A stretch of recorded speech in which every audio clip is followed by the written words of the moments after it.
country. Yeah, I think that especially Western media outlets are using the term civil war a bit too often. I think the government has been using that. The government was using the phrase "civil war" in Thai, and of course they weren't the first to use it. I mean, this has been bandied around a little bit too much. I agree. I think that the term "civil war" in English, anyway, I'm not sure what the connotation is in Thai, but in English, it's a very, very serious term.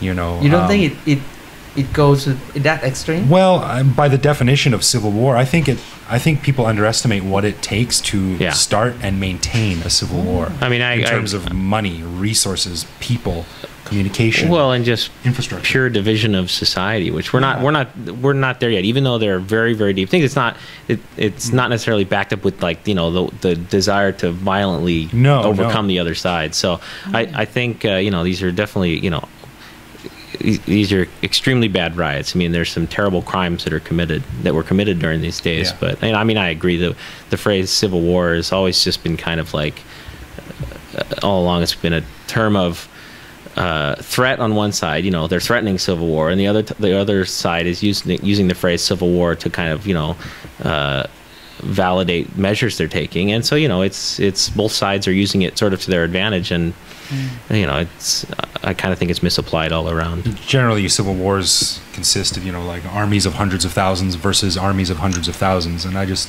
can't see it'll ever get that bad. I don't think it will. That's not to say that the situation is over. I don't think it is either. No.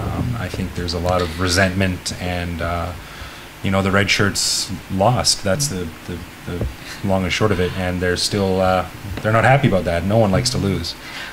I think most people are like me, or ordinary Thai, who really have no access to the background information. Yeah. When you start reading things on newspaper, okay, that's a story, and then you start hearing friends from people on the other side. There's another version of that story. Yeah. And you try to go behind the scene and read through those blocked websites. That's another story. And in the end, okay, I give up. I don't want to follow anymore. You don't really know what's true and what's not true anymore. Yeah. And I avoid that, because if you're not careful, you just get sucked into it, and then you're adding to the confusion. And I think it's better just to take a step back.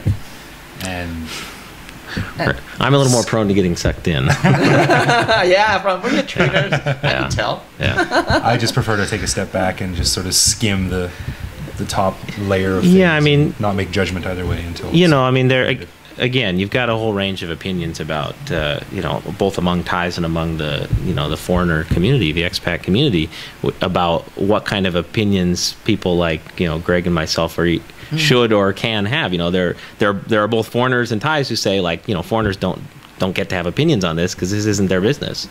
I mean, I've heard that from, both Thais and foreigners. And then there are people who say, look, we live here too. We have opinions. Some people are uninformed. Some people, are actually fairly reasonably informed. And other people who live outside of the country, believe it or not, are actually well informed. Academics and otherwise. So,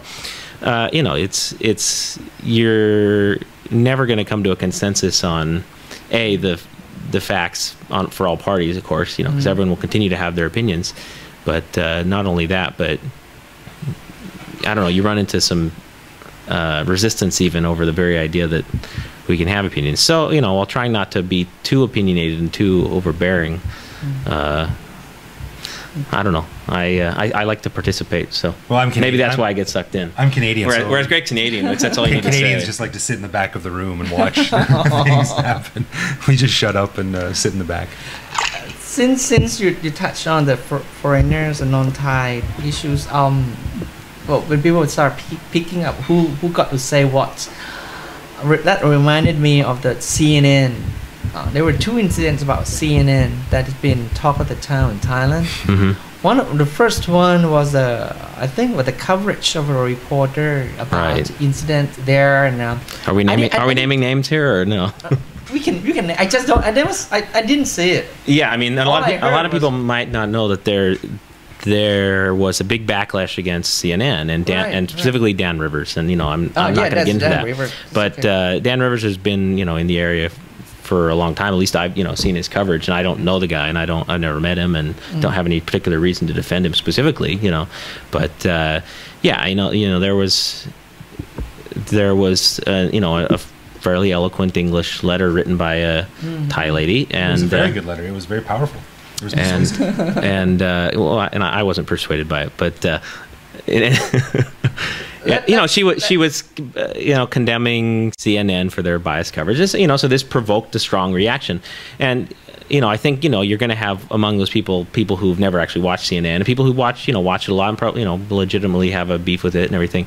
But the thing is that in this day and age, the reaction doesn't just blow over as quickly, because you got people starting Facebook groups, you got people starting web board threads, all this stuff, and everyone comes and chimes in, and some people, everyone kind of takes a side on it, or most people do. Yeah. And there was a particular Facebook group. Several Facebook groups have been started up, and I noticed on Facebook that one of my Thai friends joined this group, and I checked it out, and I got a Thai person to read the comments for me, and the comments were extremely negative and very hateful and angry, and I wrote a letter to my Thai friend, and I said, I'm disappointed that you joined this group, because it's fine to have an opinion, but when your opinions start getting into bordering on hate speech, you're no better than the issue you're trying to fight against. You're just as bad as they are. Yeah, and I mean, I think honestly, this whole CNN thing definitely brought out of the woodwork a lot of the people saying things like, oh, foreigners don't deserve to have opinions, go home, you're ignorant foreigner. I mean, lots and lots of comments to that effect in both Thai and English. And we'll excuse the fact that they're writing this with extremely poor English a lot of the time, but I mean, just tons and tons of comments where people are venting their anger, and I don't think it's necessarily, if you calm down, you wouldn't necessarily be able to defend your position, but it's in the heat of frustration over so many things at the same time. In a way, I think because CNN was considered a foreigners in a sense, so whatever they say, kind of, I mean, comparing to some other Thai TV channels, for example, ASTV, which is pretty much one-sided. Yeah, I mean, ASTV is the Fox News of Thailand. And then you look at I think earlier during the riots, and Channel 11 NBT was also I mean, regarded as a one-sided or government channel as well. So I think in a way CNN was also they just another TV. They were just a reporter telling a story. Maybe it's one-sided, but it's just one person doing his job. Right. I mean, I think you can't. I mean, there's just really no such thing as truly objective journalism, because all your sources are you have to be able to parse all this information you're getting from sources. But when you start throwing around allegations like you're being paid by the opposition, I mean, these are things that you don't just say that as if it's fact and then don't expect to be refuted, because you can't just refute that one way or the other. If I say, how do you know 100% that the owner of CNN isn't being paid by one side or the other? I mean, when you say that, how do you respond to that? You can't. It's impossible to prove it. It's impossible to prove it one way or the other. And so you can make the allegation all you want, but I think the more reasonable position is they're people doing their job. Are they sometimes trying to sensationalize the news a little bit? Sure. I think that any news organization is guilty of that. And if it comes down to one side or the other, let's avoid saying that it's because of some inherent malice, unless there's some credible reason to believe that. Inherent malice would also be a cool name for a rock band. That's true. Cool. But yeah, I mean, the bottom line is that peace doesn't sell headlines. Yeah. And news organizations are in the business of selling headlines. So puppy gives birth to litter of 12. Puppy, mother dog. Guy eats bowl of noodles in peace. That's not going to be on the front page of CNN. And there's another CNN incident about a lady reporters. That's right. Right, touching on the King's issues. I don't want to go into this. I get to see that. That was painful to watch. I get to see that. Yeah.